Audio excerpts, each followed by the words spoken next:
I'ma do the dab, yeah. Dr. Cavil, he know what he be talking about.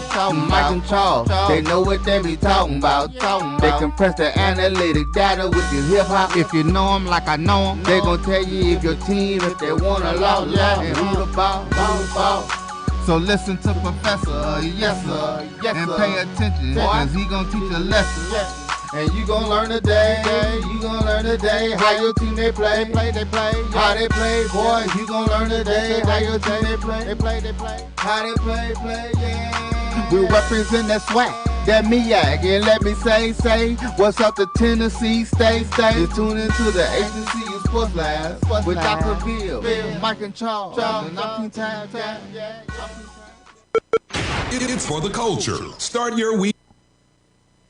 Welcome to episode 76 of Inside the HBCU Sports Lab show and podcast, the show that covering the sporting HBCU dash for all things HBCU sports for institutions large and small, from the NAIA to the NCAA. We share insights and information on the HBCU sports culture and HBCU athletic aesthetics to facilitate the story of HBCU athletic programs and the business of HBCU sports.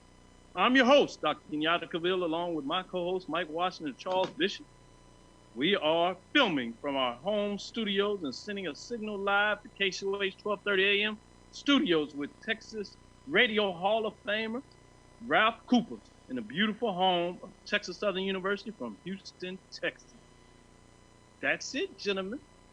Before I pass on the news to each of y'all and ask you how you doing, you notice that I have this beautiful Caribbean island type of shirt. It is the University of the Virgin Islands, the only HBCU outside of the continental landmass of the United States. And I just saw where they were actually looking and have an opening, I would say, for an athletic director. So I thought I would just celebrate them and just kind of acknowledge the fact that, the HBCU. I'm just saying, Roy Evans over there. It's a rather sleek fit on you as well, Doc. I like that. Oh, thank you. Thank you. Yes. It does fit better than what it was. It was the largest they had at the time, but it fits a lot more comfortable now. I thank you for acknowledging that, Charles. Your boy's working on it. I'm working on it. And y'all been extremely supportive. Yeah. Don't even rib me like my big brother over there, Mike, does. You support it. I was gonna say it looked powdered blue, but since you said since you said where it was from, now I can see the Caribbean in the shirt. It's coming out now. So don't do our friend like that. Carlos Brown over there. Southern. Hey, I just knew you were acknowledging Southern or something. Yeah, the Carlos Brown show and all the other great Southern fans out there. No, this is University of the Virgin Islands. The place that I will admit this, the place that I'm seeking to retire and close out my academic career teaching over there. So I thought I'd maybe give them a little love since they're looking for an athletic director. I'm just saying. Can you give them one more subtle wink, because that could not have been less subtle. Strategic. Thank you, Charles. See? I like that. There was nothing strategic about it. That was a wink. I told you, you better be glad I don't have the controls of the mic anymore. We leave that to our wonderful producer, but I do have the ability to text. So watch yourself, Mike. Today's episode of the Inside the HBCU Sports Lab is sponsored by THC Agency. THC Agency is a company that provides sporting and educational consulting data analytics. Today's show will be a good one. We will be joined by psychologist Dr. Philippa Evans to discuss coping without SWAC HBCU athletic sports during the COVID-19 pandemic. Later in the show, we will have Gregory Moore, commissioner of the Southern Intercollegiate Athletic Conference, SIAC, and University of Kentucky head basketball coach John Calipari to join us, discuss the John McLendon Minority Leadership Initiative. With that, gentlemen, what's some of the news of the day that you want to talk about? Sure, we can get right into it. I mean, we now have the information that the MEAC and the SWAC both will not be playing this fall. So a little news out of the MEAC. 3 of their top MEAC players are out after postponing football. So we'll take a look at those 3. And this comes to us from our good friends at HBCU Game Day. Florida A&M offensive tackle Calvin Ashley. He announced on last Friday that he'll be foregoing his final season of eligibility. Calvin Ashley, of course, transferred from Auburn. The big 6'6", 335-pound offensive tackle will be taking his talents to the NFL draft. Along those same lines, North Carolina A&T offensive tackle Dante Key, he also announced that he will be entering the transfer portal on Monday, and he was an all-MEAC offensive lineman as part of their 3 straight MEAC championship squads and Celebration Bowl winners. And also joining them will be South Carolina State defensive tackle Roderick Perry. Roderick Perry, 6'2", 300-pound lineman, had 34 tackles, 14.5 for a loss last year, and a forced fumble. He has drawn the attention of some NFL scouts. So kudos to those young men in terms of trying to take their talents on to the next level. No doubt about it. Great point that you bring up there. It should be interesting in the following. I know you will keep us up to date on all that information, Charles. Mike, what do you have for us? So it appears that, and this comes to us not only from HBCU Game Day, several, again, social media alerts that you get, and from the Prairie View alumni group, that Prairie View won't have to cut Louisiana Tech a check. Now, to give you a little bit of background, Dr. Donald Reed, who's the new athletic director for Prairie View A&M, has basically had to take the reins from the get-go. He officially took office on July 15th. 5 days later, the conference made the decision, it was around the 20th, 21st of July, that they were going to postpone sports, including the fall football season, to the spring. That decision effectively canceled the Prairie View A&M football season, including a September 19th game against Louisiana Tech. Now, the game against the FBS opponent was set to had a payout of $350,000. There was reports initially that Prairie View would have to, make some amends or to pay the $350,000. But if you look at some of the transmissions, the bottom line is right now that Prairie View will not have to pay that $350,000. Louisiana Tech Director Tommy McLendon said his program intends to notify Prairie View to pay them the $500,000 cancellation charge for their September 19th game in Ruston. In our opinion, Dr. McLendon said, we're having to reschedule the game due to their cancellation. There's been other things about force majeure. For those of you who are not familiar with the legal term force majeure, act of God, Congress, war, and of nature, and that is a provision in the contract. So right now, long story made short, Prairie View is not having to cut Louisiana Tech a check for missing the September 9th football game. I'm glad you shared that, Mike. That's some interesting conversation there, and I think it really had a buzz on the black social media platforms, Twitter, namely Facebook, in a lot of ways, just to put it out there, frankly.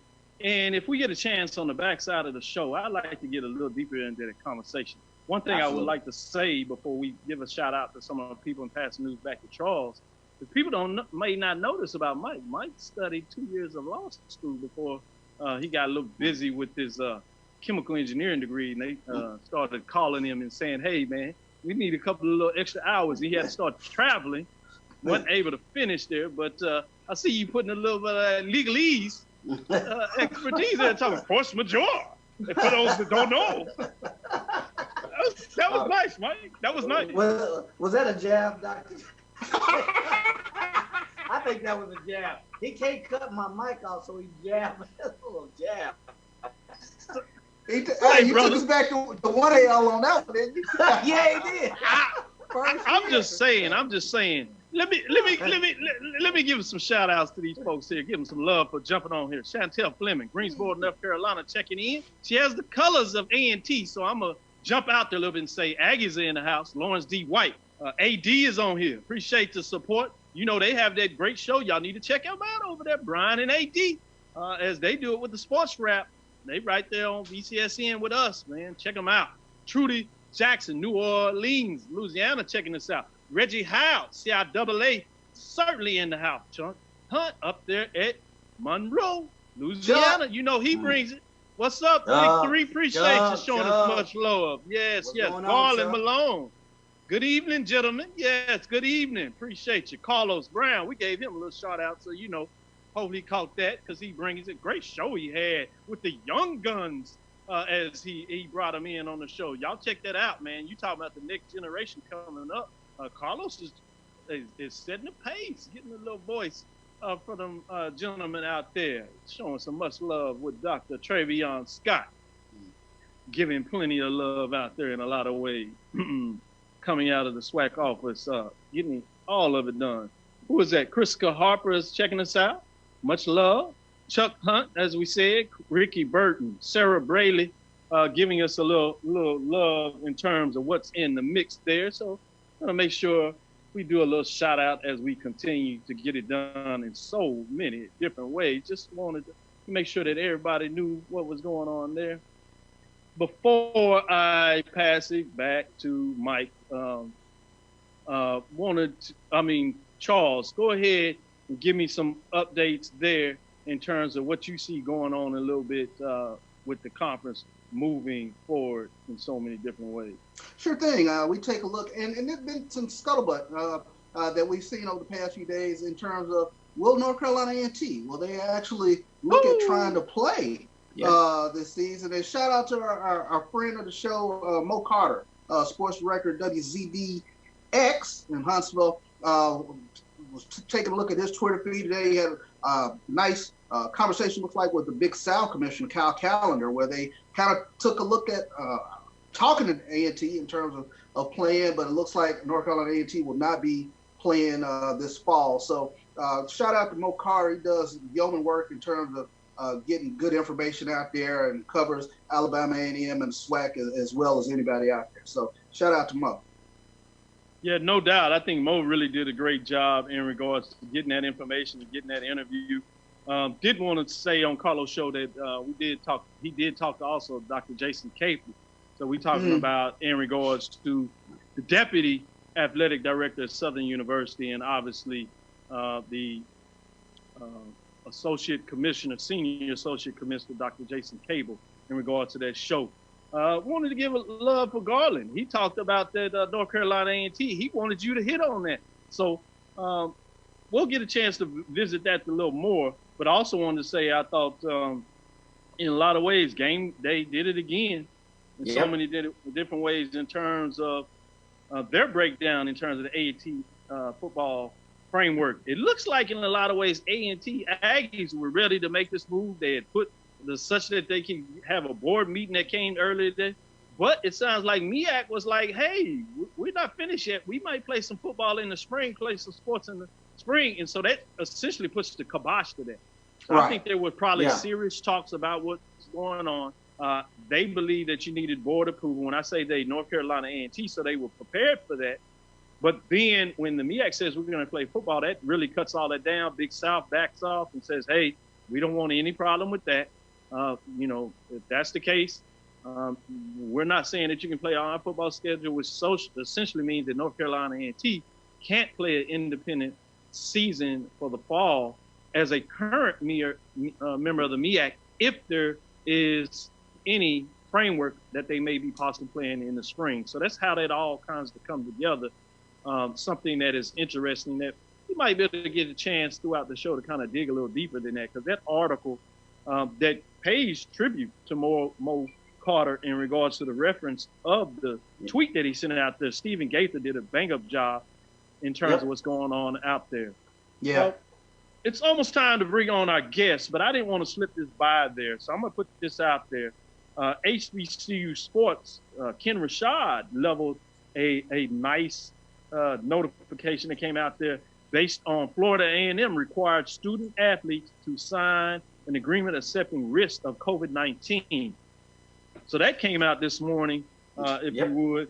That was pretty interesting. We might get a chance to go a little deeper into that. But for those that hadn't caught that, that's some heavy HBCU sports news of the day that's fascinating and interesting. And before we bring on our guest, Dr. Philippa Evans, Let me give a couple of more shouts out to Willie Alex Hines. He's jumped in here, chiming in, obviously. So that's some of the great news out there. Y'all keep it going with the chatters. When we get a chance, we'll make sure we shout you out throughout the show. If you have some questions that we can get in there, we'll try to keep an eye on what's going on with these live chats. As you know, we like to engage you as much as possible. But if we would, let's go ahead and bring Dr. Philippa Evans on to the top of the show so we can get into our first interview, if you would. As we're preparing for that, let me do a little introduction of Dr. Philippa Evans in regards to, one, what we'll be discussing on the show during her interview, and a little bit of background of herself. Intro is coping during and after COVID-19. Dr. Philippa Evans is a psychologist, PhD psychologist. So the purpose of this segment is to discuss sports consumption of coping during and after COVID-19 with Dr. Philippa Evans, as we said, a PhD psychologist and proud alumni of Prairie View A&M University and a member of Alpha Kappa Alpha Sorority Incorporated. Let's hear it for the proud ladies of AKA. As you know, welcome to Inside the HBCU Sports Lab, Dr. Philippa Evans. How you doing? I'm good. How's everybody doing this evening? Doing well. Thank you Doing for coming good. in. Thanks for asking. Yeah, it's good to have you on there. Let's jump right into it. Okay. With a couple of questions. But before we do that, share with our listeners a little bit about yourself, at least where you're from, and what are you currently doing now in regards to your PhD. Okay. All right. Well, thanks so much for having me. I really appreciate it. My name is Dr. Philippa Evans. I am a proud graduate of 3 HBCUs. I went to undergrad at Prairie View A&M University. I have a master's from Fisk and my PhD from Tennessee State University. So I am truly an HBCU grad. Yeah. Impressive, man. Yeah, I like that. I like that. See, that's what we do with it, Dr. Inside the HBCU Sports Lab.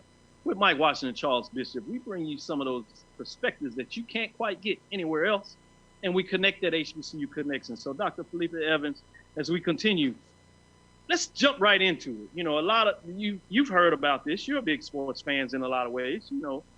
And you've heard different HBCU institutions counseling fall sports, mainly football, with a lot of people interested. Some of that includes homecomings, these big classics. Then you had the conferences. Division II kind of started out with the SIAC and then the CIAA. Then we had FCS level. The MEAC jumped in on this. And ultimately last week with the SWAC, other than the Gold Coast Athletic Conference that has HBCUs operating in NIA, that does it with 4 of the 5. So you have these fans that many of them supported this initiative and understood it, certainly, but it doesn't mean they may not have some withdrawals and coping, because you've heard a lot about that as well. How should fans cope with no HBCU football? Well, first of all, let me ask, how are all of you all doing? That's why you know on the show. Yeah, that's What do you think? you catch that. She's the professional. She gonna check on her. Boy, I feel so special. Yeah. Thank you. I'm doing well. To be honest with you, this show in a lot of ways allows me to stay connected. It connects with my HBCU fans.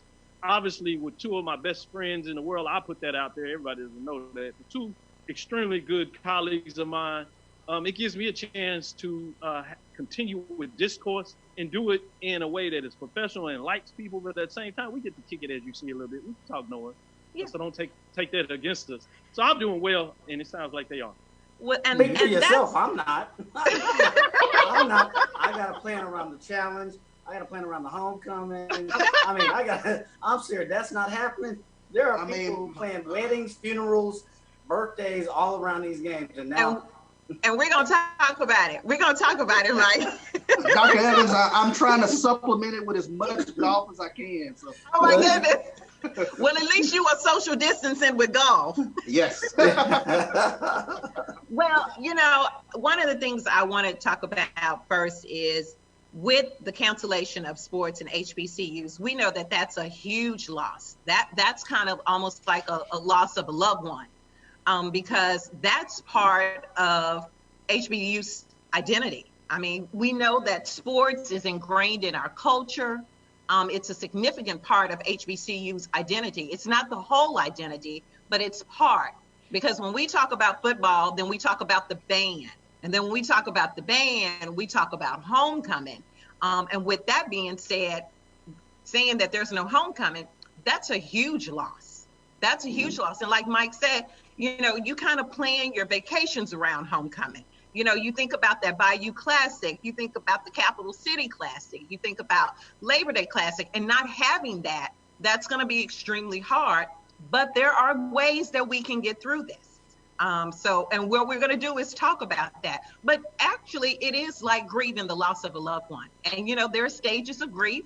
There's anger, there's denial, there's depression, there's bargaining, you know, there's acceptance. So we're going to probably go through all of those changes, because at one point in time, we were like, well, what if we just had a game and no band? Or, you know, what if we had a game and no home? You know, there was that bargaining. Am I right? You're right. Very right. Absolutely true. Yeah. And now we've gotten to the point where we have to accept it. We have to accept that this is the new culture. This is the new normal. And then we also have to understand that it's for safety. Even though sometimes it's really kind of hard for us to kind of put that in check, we do have to understand that it is strictly safety. But we will get through this, and we do have some ways to get through it without sports. I appreciate that. Follow up, Charles, with that question. We jumped right into it. That's a good one. Well, you know, Dr. Evans, I'm trying to watch baseball now with no fans in the stands, and I'm just curious, you know, in terms of how will fans feel, you know, once we kind of get to football season and the pro football that they're still set to play, but just kind of watching games without fans in the stands. What does that do? Well, you know, Charles, I think it's really going to kind of vary for individuals there, you know, because everybody may be to the point where they want that large connection. They need to see those fans. And then you're going to have some sports people who are going to be like, I just want to see a game. I just want to see some action. I just want to see some competition. You know, it doesn't really matter if I've got the computer generated fans, which they're doing now to try to pump in the music, but it's really going to vary on individuals. And then too, at this point in time, this is where we're going to have to be creative. Kind of think outside the box. You know, maybe create that environment in your own home. You know, maybe have the social distancing party outside. But there is going to be ways that everybody is going to be able to kind of figure out on their own. I think some individuals are going to need that interaction, or they're going to need to see those fans. And then you've got those who are really just diehards who just want to see some action. Like, for example, last month, we saw how so many people were so into The Last Dance because they were just so enthralled with some sports. So I think it's really going to vary on the individual. Sure thing. Certainly, I thank you for sharing it. And shameless plug, I would say one of the other things they could do is they could jump in here and see Dr. Cavill's Inside HBCU Sports Lab. With Mike and Charles. With Mike and Charles. And Dr. Philippa Evans. You know, get your fix. We'll bring it to you. Shameless plug. With that, save me from this, Mike. Go ahead and follow up. Just shameless, man. Yeah. Dr. Evans, I mean, you mentioned supplanting that. You know, there's a loss. It's like losing a loved one. And a lot of people get really enthralled in social media, more so than in the past. And, you know, I'm guilty myself. Folks get involved in like heavy conversations more so. Is this a good thing? Can this help fans? Or is there some kind of psychological impact of getting too enthralled in social media in the absence of all that other stuff that we have planned? That's a really good question, Mike, because we know that social media is pretty much the platform that everybody's using, whether it's just to connect, whether it's as a resource, or whether it's just for entertainment. But one of those things that I always encourage people to do about social media is you got to manage and you got to monitor. And what I mean by that is monitor your intake. You know, don't come to the point where you're reading that feed 24 hours a day, 7 days a week. You know, even if you're working from home, you got it on the side of the computer or in the middle of a Zoom meeting, you know, you on that feed. So you really, am I hitting some spots? That never happens to these three.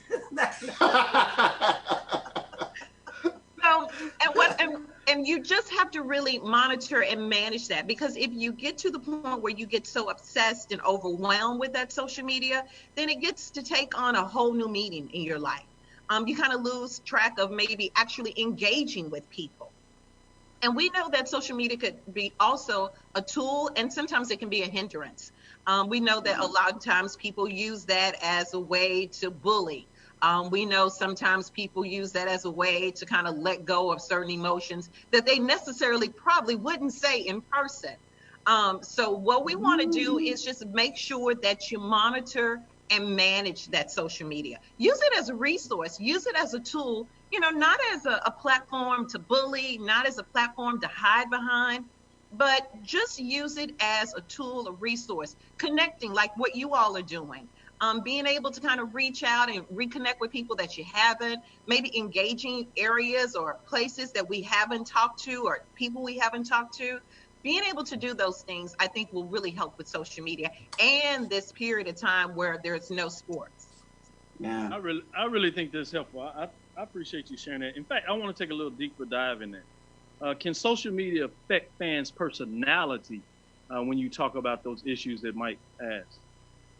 Yeah, I think it does. And I think kind of picking back on what I just said to Mike about re-engaging, because I think oftentimes we can get so engaged in social media that we lose contact with others. We kind of lose sense of reality. We're not wanting to engage. And then also, it can also really get to the point where it kind of creates that antisocial behavior. It could also kind of feed some of those insecurities that people may have. And then sometimes it gets to the point where it may fuel, some underlining issues. And we've seen the hateful tweets. We've seen the racist tweets. So oftentimes it really can be an opportunity for people to say things and do things that they necessarily wouldn't do in public or in person. So it can, like I said earlier, it can be a good thing, and then it could be a bad thing. And that's with anything that we do. Makes a lot of sense. Let me jump back to Mike for a follow-up question there. Yeah, so let's look on the opposite side. Once this thing turns around and comes around, you mentioned again, going back to your example, it's like losing a loved one. Now you got the loved one back. What watch out psychologically should we be aware of once this thing comes back? Should we be aware of overindulging? Should we be aware of doing too much too soon? Maybe I don't know, but that's kind of why I put that question on the table. And that's understandable. I think what I would suggest that we do is not do the NFL ticket on one TV, and then you've got Facebook and baseball. Oh man, there go my play. What I think we need to do is we need to kind of gradually go back into it. And I don't want it to get to the point where we're just sitting right in front of the TV on Sunday from the first game to the end of the game, because we must remember we do have lives. And my thing is, we've had lives since we didn't have sports, but when sports resume, we need to pick right back up with those lives. We need to engage with those families. We need to reconnect, because I'm sure everybody is sheltering in place and spending quality time at home, and that may be good and it may not be so good. But there has been an opportunity for us to spend a lot of quality time with our families. Yeah. And so I don't want us to kind of reverse all of that when sports comes back. We just kind of throw everything to the table and say, hey, sports is back, I'm all in. And I think it goes back to that being able to monitor and manage. Certainly. Go ahead, Charles. Yeah, and I kind of want to piggyback on Mike's question, because I thought one of the unique things that the SWAC did was they postponed the season. And the question I asked was, I thought that kind of gave fans hope to at least get to the spring. How important do you think that postponing was actually helpful to a lot of fans who follow our HBCU team? I think that was a good Jedi mind trick, because my thing is, it really gives you to the point where it's not canceled. So it's going to be next year. So, you've got people thinking, oh, my goodness, I've got something to look forward to. And I think that postponement kind of gives us, it alludes to help, like, okay, well, we know that it's not going to happen this year, but I know that I can schedule my vacation next year around it. I know I can do this. It gives me that opportunity to know that there is something to look forward to. And we all want that. Yeah. We all want to be able to have some hope. We all want to be able to have something to look forward to. And so I think the postponement was a really good trick, but I think it really works. It's an interesting point. Yeah, I appreciate that in a lot of ways. As we come to a close on the interview, one of the things, if you could encapsulate how we move forward, but we had a viewer ask the question in terms of long term, how does this social distancing, how it may affect us? So as you close, if you can kind of roll that into your thoughts about this in regard to that. Yeah, and I think that the social distancing is going to be something that's going to be around for a while, but I do believe that it is going to be a challenge. I just think that it's going to be a challenge. It's going to be something that we're going to have to be mindful of, but it's also going to be something that we are going to have to get used to, because as we return back to things, they're not going to be like they used to be. So there are going to be a lot of things that we have to take in consideration, and we have to be mindful of that. As far as the long term, I think that there's so much for us to learn from this period of us being sheltering in place, being at home. I think we're learning how to be resourceful, resilient. And I think with HBCU alums, that's all we've ever known, is to be resourceful and resilient. Because if you went to an HBCU, you had no choice. That's true. And so this opportunity now is giving us the opportunity to kind of think outside the box, for us to be creative, and to kind of use resources that we may not have used, maybe going back and getting things that we haven't thought about moving forward. Because there are going to be opportunities where we can kind of create a new normal for us as HBCUs. And I think this will also give us the opportunity to kind of, we always love our HBCUs, but I think we're going to have a greater sense of appreciation now, because we're missing those things. You know, we're going to miss that homecoming. You're going to miss seeing that old girlfriend, or you're going to miss stepping with the bros. You're going to miss all of that. But we know that homecoming has always been one of those gatherings, a family. It's just like, and so I think that that's going to be a huge, you know, part of grieving for all of us. But I think as we move forward, we can see that there are other areas that we can give back to our HBCUs, not only doing homecoming, but doing year round, because they need us. So with that being said, to kind of wrap everything up, we have got to make sure that we do self-care. And what I mean by that is, during this period when a lot of us are working from home, again, like I said, we're spending time. We've got to make sure that we take care of ourselves. And that means being able to kind of manage that social media. That also means kind of staying on that routine. If you're working out, continue to do that, eat properly, get good sleep. And then two, making sure that you stay positive. You know, we've got to stay positive, because if you look at the news and you see the cases and you see the actual test, that can be anxiety provoking in itself.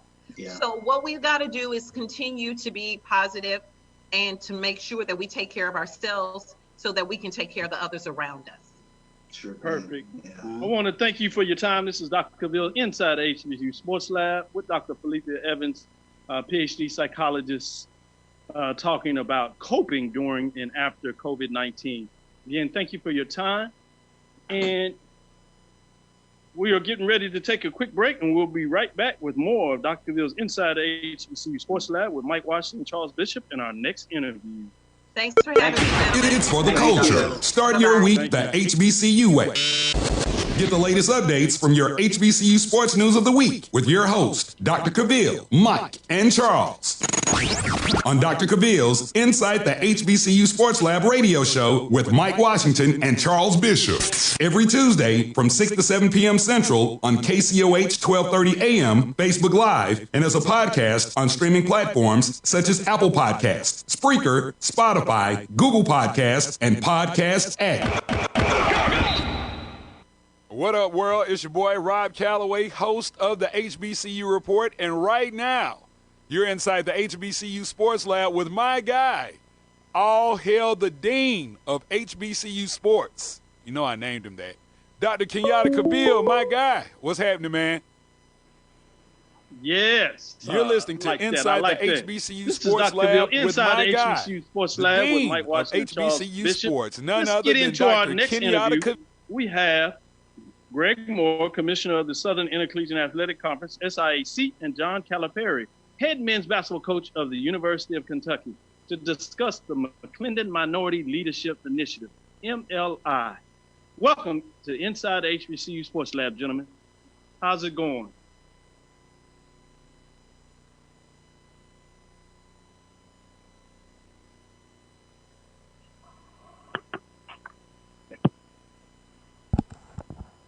Coach, you're on. How's it going, Coach Calipari?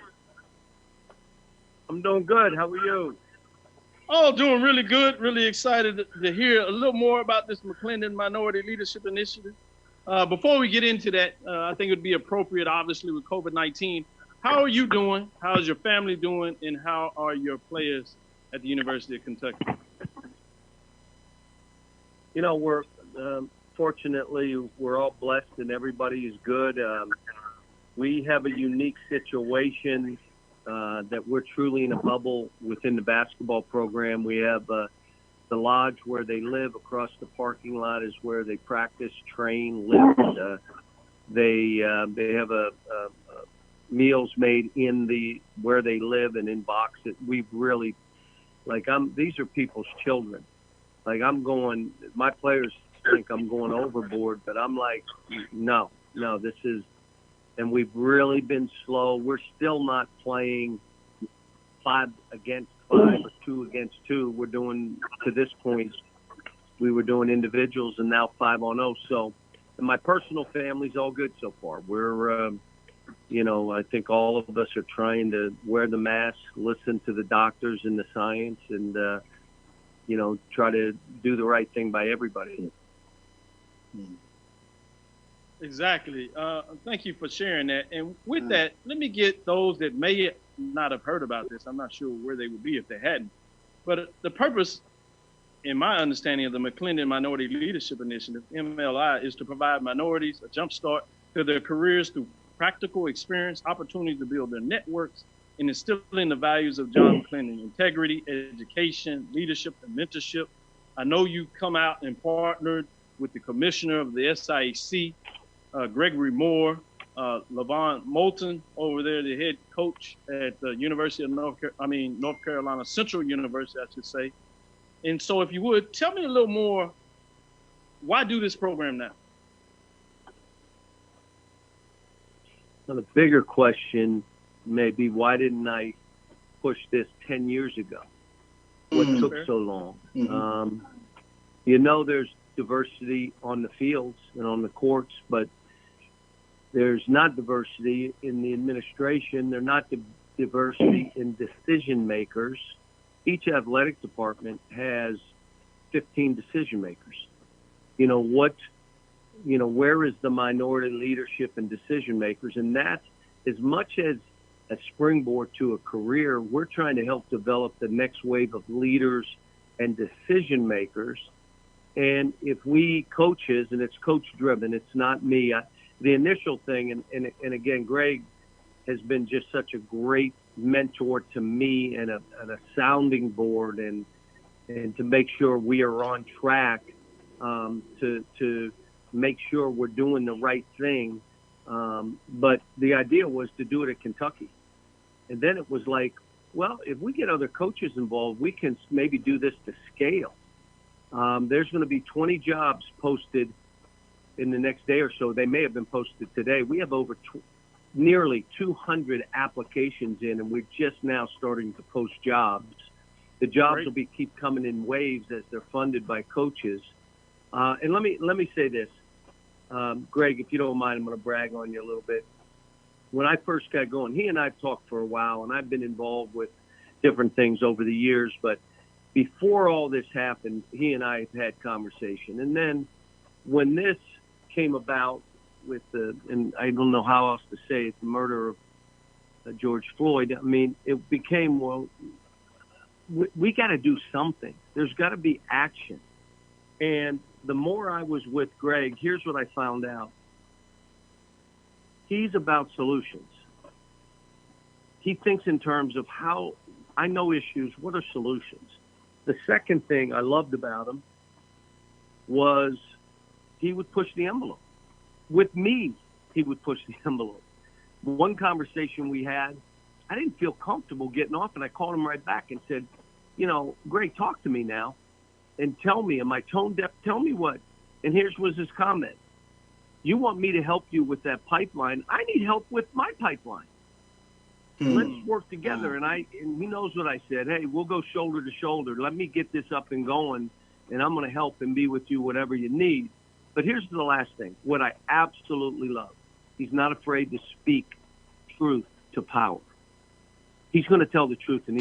And so for me, who better to be a part of this to say, you know what, let's see if this makes a difference, because this is real. This is not a one-time optic.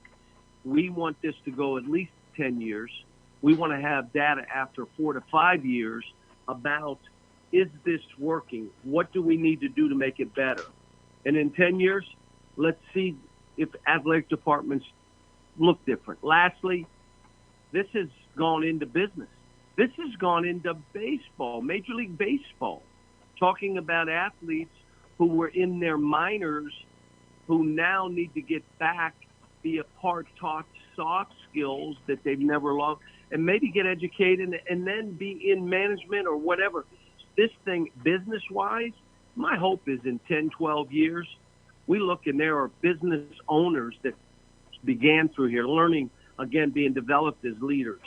There are people in politics. There are people in athletics. There are 5 times as many minority ADs. And let me say this, we're talking women now too.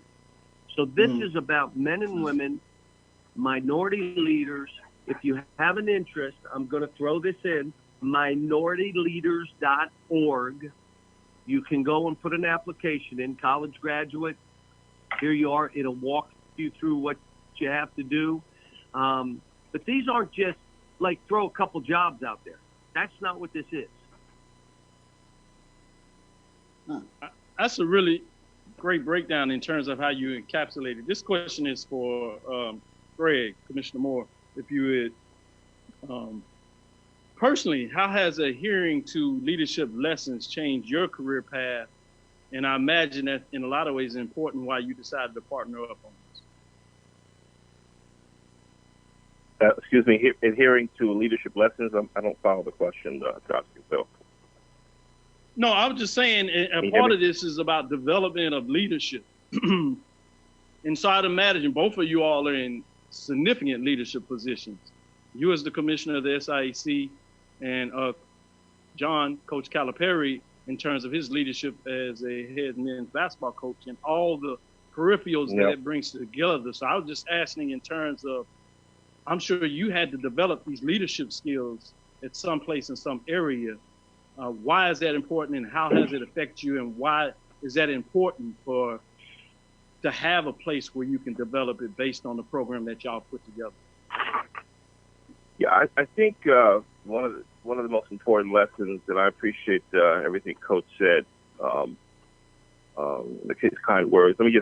I'll just correct the record with respect to Coach Calipari. He's being a bit modest, even though we've been having this discussion post George Floyd, more intensely about providing opportunities. Coach Calipari, going back to his days at UMass, Memphis, Kentucky, he's been providing African American coaches, strength coaches, sports administrators opportunities for many, many moons. My first encounter with him was way back in 2011 when he appeared at a ESPN function discussion on racial equity at Ebenezer Baptist Church here in Atlanta, Georgia. Out of that panel discussion, he began playing against some of our schools.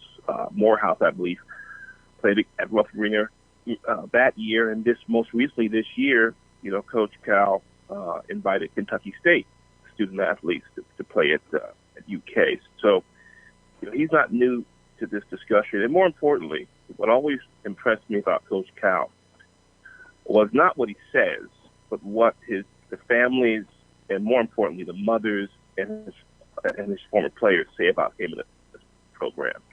He's always given me the impression, and the families of his players have given me the impression, that he puts the kids first in terms of providing them opportunities to better their lives. And I think his track record and what his former players have gone on to do, it kind of reinforces that idea. So this is, to me, in direct alignment with what Coach has been doing for many, many years. In terms of leadership, to me, Dr. Cavil, to me, leadership and service are opposite sides of the same coin. We have a lot of folks who want to lead, but they don't understand that, they don't have a full appreciation of the service component of it. And if you don't have a overarching mission and purpose to help people, then you're probably not qualified to lead anyone. And I think that's the most important, lesson I've kind of tried to follow over my career, that, you should go into any environment with an overarching objective to serve. And you have that, if you're driven by that mission and purpose, and that, to me, is the core qualification of leading. Certainly. I appreciate you sharing that, the contextuality of that. If you would, Mike, would you follow up with a question? Yes, Coach Calipari, Coach and Commissioner Moore. This is Mike Washington here, and my question is somewhat twofold. First of all, this program has gained traction. It's sprouting legs, it's growing. First part of that is, how are you positioning that program with potential sponsors? And I would even say and/or champions of the program. And then second part of that is, what has been the feedback from outside with regard to this program? I know you had to have thus far received overwhelming feedback and accolades on the program. What does that look like as well? Let me say one thing, Dr. Cavil. When you and Mike, I appreciate your question. Thank you. I got to say this in every time that Greg and I get on. One thing that my wife and I know and realize and accept and appreciate is the fact that our success, my success, the things that have happened for me and my family have been a direct correlation between African-American families entrusting us with their son. If they had not, we would have no success at all, which leads me to say, how do I give back? How do I help? How do I create access and opportunity? When you ask me about, okay, who's excited about this thing turned around in about 5 weeks. 5 weeks. Wow. And so everyone we talked to, Greg and I have been on great calls together. He and I ping pong back and forth, and it's unbelievable. Like, I get off the call inspired. We've talked to different companies around the country, but the issue is they don't move as quick as we move. I like to work based on, we should have had this done yesterday. They move a little slower, but I don't think there's one company that we've talked to. And again, when you talk about the top coaches in college, basketball and football, they're involved in this. They're committed to this. And so businesses will come along. Right now, we'll have 20 jobs posted. My guess was within 2 to 3 weeks after that, we'll have another 20 to 30 jobs posted. And by the time September rolls around, we'll be at 60 to 70 positions. And again, these are opportunities. This is a springboard. Anyone out there, any future leader that says, I just haven't had a chance. I don't have the connections.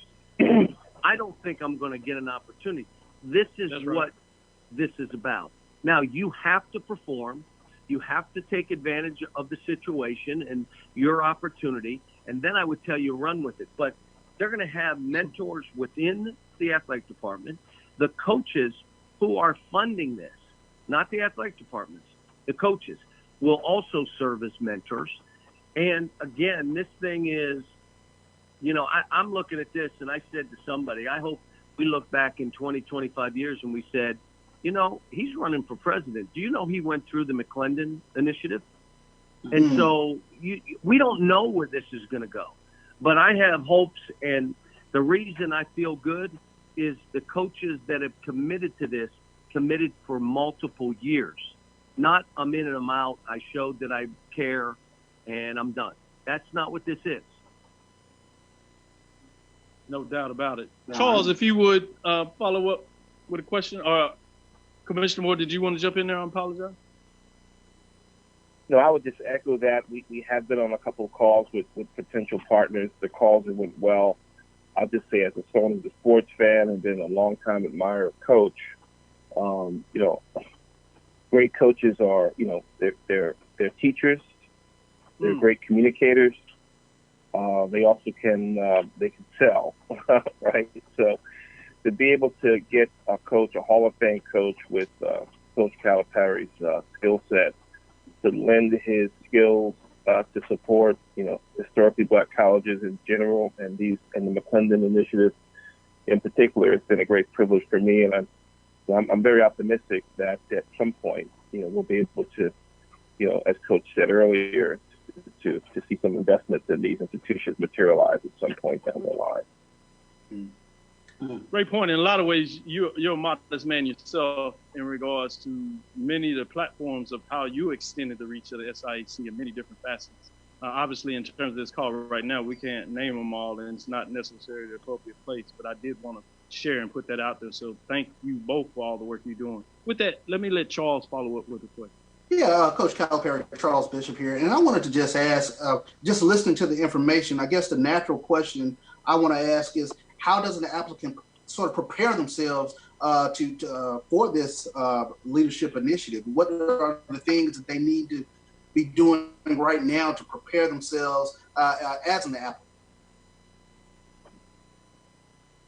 Yeah, because they may want to do this next year after this season. So you're right, but we have this came together so fast because we were able to house it in the John McLendon Foundation. And please, everybody listening, Google John McLendon, a pioneer in our profession of coaching, a true gentleman who didn't do it screaming and yelling. Now, they said I had Larry Brown, who you guys all know. Larry Brown, the great Hall of Fame basketball coach, was at SMU last. And he said to me, he was the hardest guy that I've ever had to play for. And I said, why? He said, and he never raised his voice. He said, because all you did is run. He brought fast break basketball to basketball.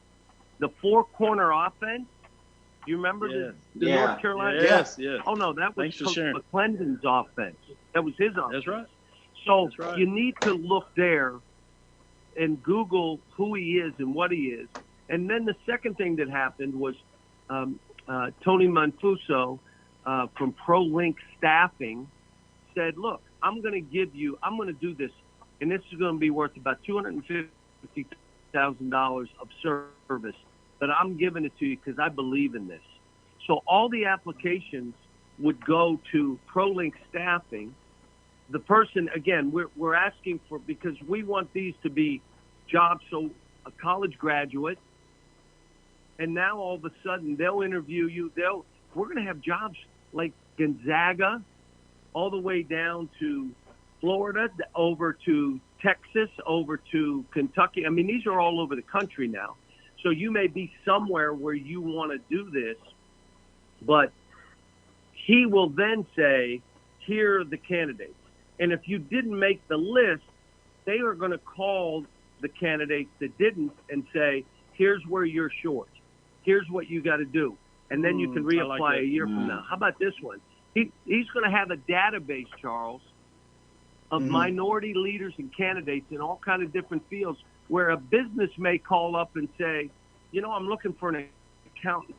I'd like a minority accountant. What do you have that? And all of a sudden, he's going to have a pool. I'm telling everybody, get involved in this. And it may not be in athletics that it helps you, but it's. Right. I'm looking at this saying and would you agree, Greg? We don't even know where this is going. It changes by the day, but we're using athletics as the springboard. Wow. Yeah, I would just add to that, Dr. No doubt Cavil. about it. Please do. Yeah, I would just add to that by saying what kids need to do to prepare is, people ask me, like, I practice law, still practice law for almost 20 years. And folks will say, well, what do you have to do to prepare to be a good sports lawyer? I said, you got to be a good lawyer. You got to learn the law. Sports business is just business. So, the point is that if you're in school and you're a marketing major or a business major or accounting major, if you work in a sports context, that makes you kind of a sports accountant, but you have to be a good accountant, right? So, to me, the best preparation is the nuts and bolts skill sets that you need to succeed in business. You got to develop that because those will be transferable in a sports context. All right, I got to throw it out again. I can appreciate that. MinorityLeaders.org. MinorityLeaders.org. If you go there, you'll get all the information. Say that one more time.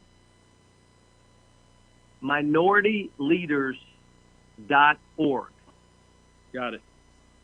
MinorityLeaders.org. Final question for you, Greg, and then John, you can have a closing framing on this as well.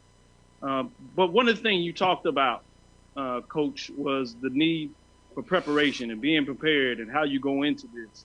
And I'm also of the thought process that when you have the partnership of this magnitude, that we, and when I say we as HBCU alumni that happen to be in that place, is also about making sure that we support this as well.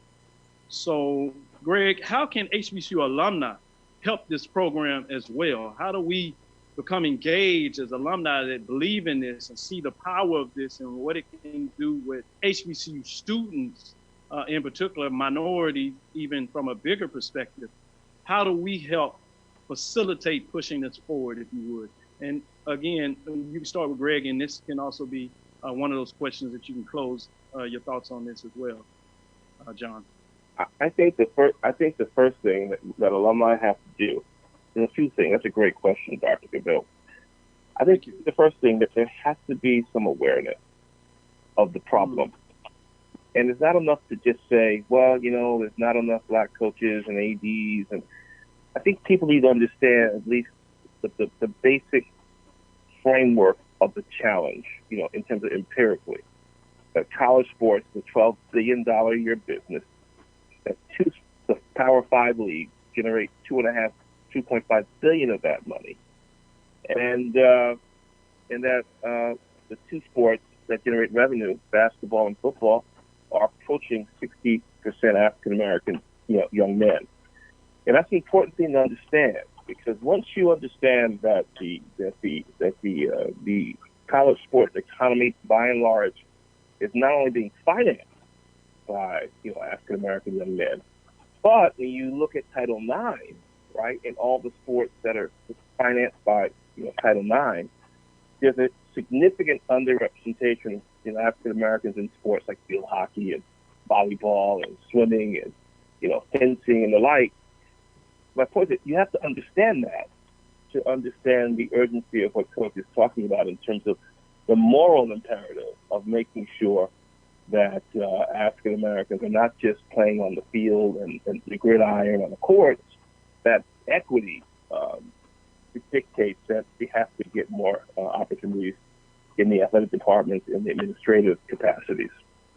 So I think that's the first thing, just become aware of that number and the economics of what the problem is. The second thing, once you're aware of that, begin to have these kind of conversations with your alumni, with your fellow alumni associations.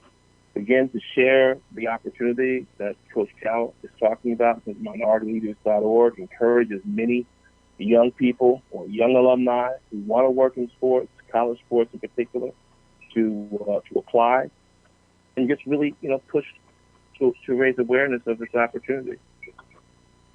And the other thing is important. You got to give back to your school.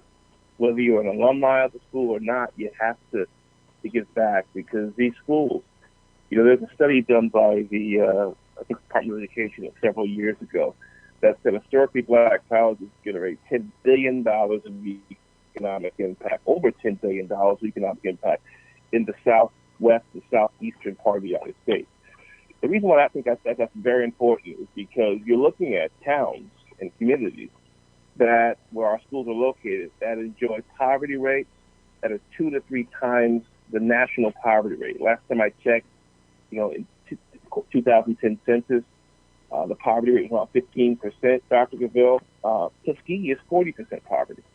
Albany, Georgia is where Albany State is 30% poverty. The area around Morehouse and Clark approaching 30%. So, if you care about income inequality, if you understand the impact that these schools have in communities, with jobs, educational opportunities, whether you went to these schools or not, and you care about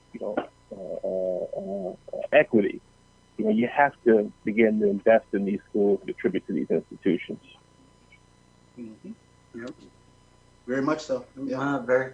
Certainly, I want to say one thing. I'll add Evans, one thing, Dr. Cavil. I'm going to put Please, you on go the ahead. spot a little bit.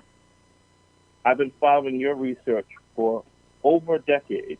I happened to just come across your research when I was teaching as an adjunct in a sports master's program, and I uncovered one of your white papers that focused on some of these economic issues in terms of HBCU athletics in particular. And I'm unaware of anyone in the country, any academic in the country, who's contributed more to this discussion with respect to the economics of historically black college athletic departments and universities than yourself. And you've been doing this for a very, very long time with not as much fanfare as you deserve, which is why I'm glad we had a chance to go on your show this evening.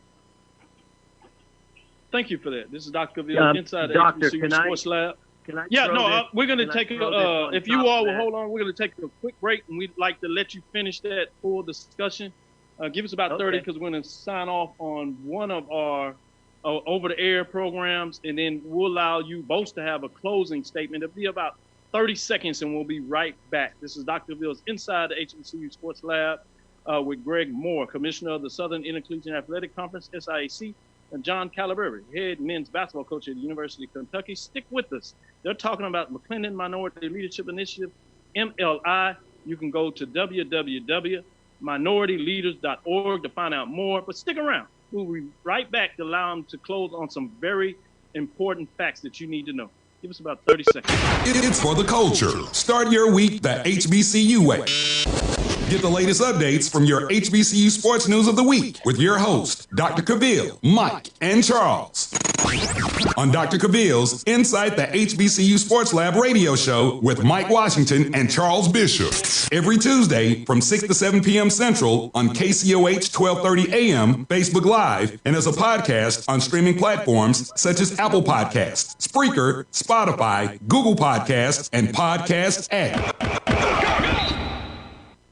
This is Dr. Cavil inside the HBCU Sports Lab with Greg Moore, Commissioner of the Southern Intercollegiate Athletic Conference, SIAC, John Calipari, the head men's basketball coach of the University of Kentucky, to discuss McLendon Minority Leadership Initiative, MLI. Again, you can go to www.minorityleaders.org to get more information. And with that, we want to close out on this conversation. I know, John, you had some finishing thoughts that you wanted to add to the discussion and certainly wanted to make sure we got that in. Please, the floor is yours. Thank you, Doctor. Here's, you asked how people can get involved. Let me explain what the funding is. So if you are hired in one of these positions, you're going to get a grant of $2,500 a month, which is going to be $30,000. Now, most people, when you get interns or those, and a lot of times it's you're working for nothing or practically, and this is not that. This is, we don't want anybody to have to take a loan. We don't want anybody to have to borrow from friends, take a second job, not dip into savings. This is supposed to be a springboard. So each position is about $30,000, which is what the coaches are funding. Now, I would say if anybody wants to be involved, call your school and say, hey, are we doing any of this? If you would like to give money to matching funds, we'll do it. Now, we have North Carolina Central, and Lavelle Moulton right now is involved. Yeah. I've had 5 different calls from HBCU coaches who want to be involved in this, and we're trying to figure out how we do it. But these are jobs that are being paid, and they're, it's a great entry to learning and being involved and developed as a leader and a future decision maker. Perfect. Well said. And I really appreciate your time. I know you're a busy gentleman, taking care of a great deal of the business, both in your organizations and institutions. And for you to get out here and take your time to visit with us to provide more information on this program, the John McLendon, Minority Leadership Initiative, as we talked about the values of John McLendon: integrity, education, leadership, and mentorship, all the historical factors that both of you have talked about. Again, I want to say thank you for your time. And anytime you have an update that you need a platform to get out, please know that you have a place to share that information with us. And again, gentlemen, thank you for your time. We hope to hear from you soon. Keep up the great work. Thank you. Thank you very much. Thank you, gentlemen. Thank you. This is Dr. Cavil with Inside the HBCU Sports Lab with Mike Washington and Charles Bishop. As we start to close up the show, we do our last 15 minutes, and we'll be bringing on shortly, I believe, Rob Calloway to kind of give us some initiatives as he gets into his show and what he has up for the evening. And first of all, I hope you enjoyed the show today. We try to continue to push the envelope, get you information, get you interviews with different parts of the sport business, HBCU frameworks that you don't get anywhere else. And so again, let us know what you think. Push this information out. If you want more of this, we need your support. And part of your support is sharing the information. Obviously, we'll have information how you can provide monetary donations to the show to support in many different ways. So again, we just want to say thank you. Let's get on Rob Calloway so we can just talk about jumping off in regards to his thoughts on the show today and what he has up for us starting at 8:15 Eastern Standard Time in regards to the HBCU report as Rob does it.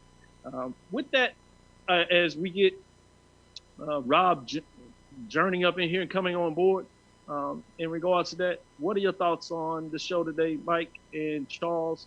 As I see Rob, we'll let him jump on that after we get some thoughts from you, Charles, and then we'll go to Rob and back that up with Mike. Tremendous discussion on the McLendon initiative, and I think Coach Calipari, he touched on it in terms of go Google John McLendon. I mean, he's known as the father of the fast break, and as we get back into watching a little bit of basketball, getting back to some live basketball, keep his name in mind as you watch these stars flopping down the court. One of our listeners, they made a comment. The Four Corners offense, that's not Dean Smith's offense. That's John McLendon's offense. So I was happy that he shared it. Yeah, that's important. That content. So yeah, tremendous discussion. Thank you. I'm glad to see he did his homework. Let me jump and get Rob in there, and we're going to go right back to you, Mike, in regards to it. Rob, what's your thoughts on the show today, and then what do you have for us in your show coming after this shortly? Man, I'm just getting home. I told you. Tell us. I've been flying. How you really feel? By the seat of my pants, man. Like, Jesus Christ. Like, oh my God. Yeah, man. I'm gonna talk about it on tonight's show, but dude, I was looking for like a little part-time gig, because I always keep me like a little part-time gig, right? Man, that dang part-time gig I was looking for a 4-hour job, boy, an 8-hour job ran up. Like, boy, and it has taken over my life.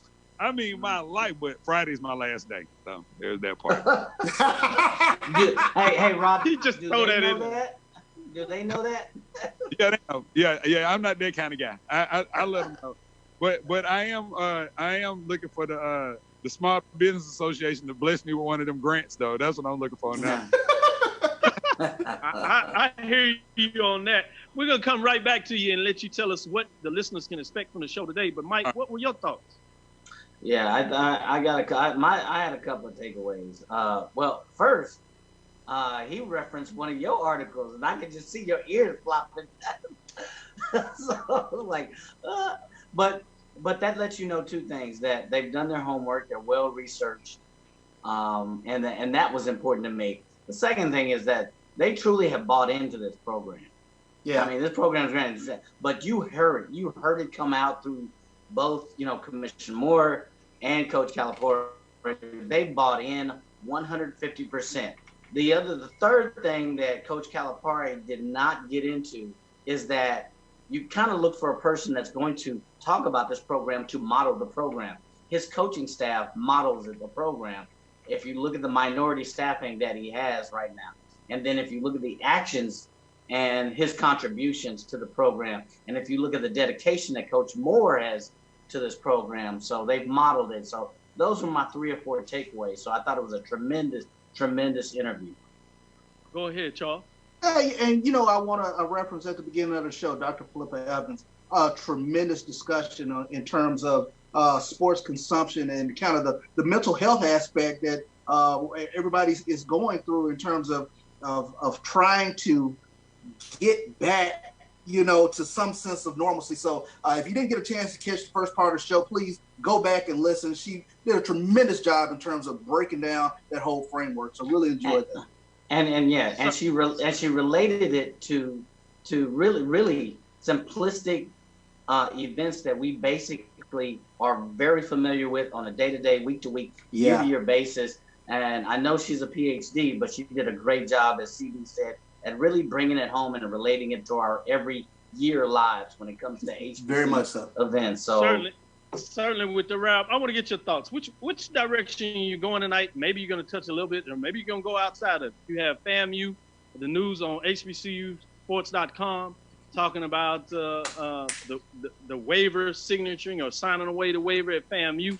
You had the North Carolina A&T looking as if they were going to the Big South, and that was not so fast from the MEAC in regards to the meeting today. Or are you jumping on this Prairie View A&M AD Dr. Donald Reed in his statement in regards to La Tech, that you got some information out of Open Mic Network in regards to his comments or the comments of La Tech and what that transpired. And obviously the earlier article I was referencing was North Carolina came out of HBCUGameDay.com. So, man, a lot of angles.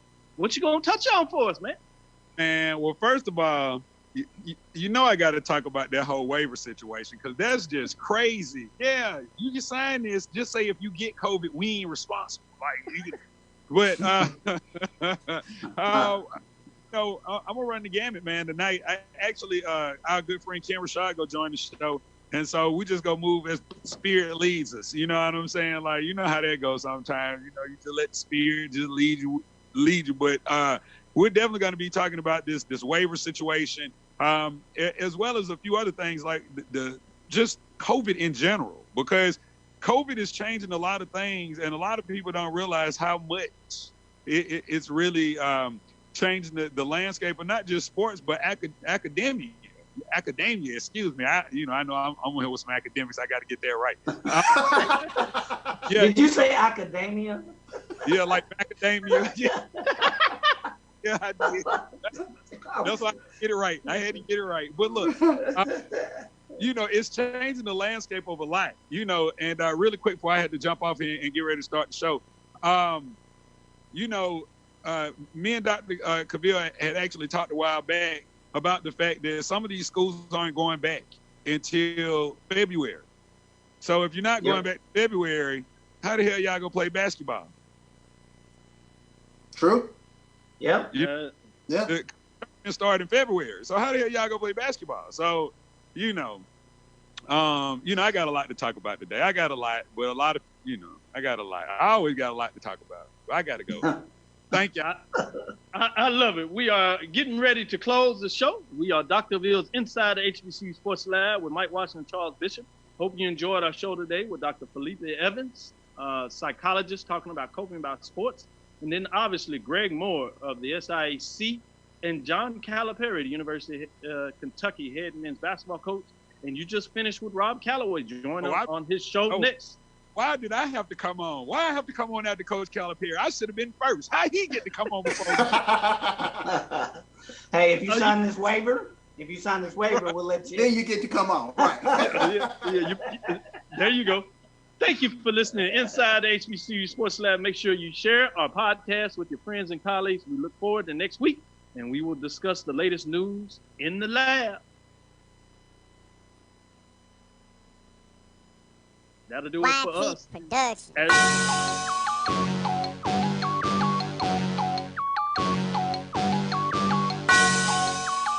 Follow me, Dr. Kenyatta Cavil, D-R-K. I love my HBCU. And boy, I love it. I love it. Dream big. I love my Continue to move HBCU. forward. And man, Talk with you soon. I hope my team they Sports, won. lecture. I hope my team they won. Yes. I hope my team they won. I hope